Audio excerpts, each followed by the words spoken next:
Yan mga idol, version 3. Click version 3. Rubber link problema. Ayan o, rubber link issue. Kita nyo yan o. May tama na kasi flat na yung rubber link nya. Ayan o, wala na siyang parang bangka. Ayan. Flat na siya. Ito yung bago. Kakabit namin ngayon. May bangka pa siya. Ayan. Click B3.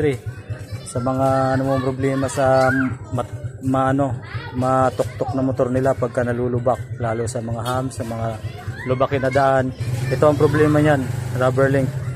Kasi 26 kyodo na to tsaka araw-araw binabiyahe sa joyride.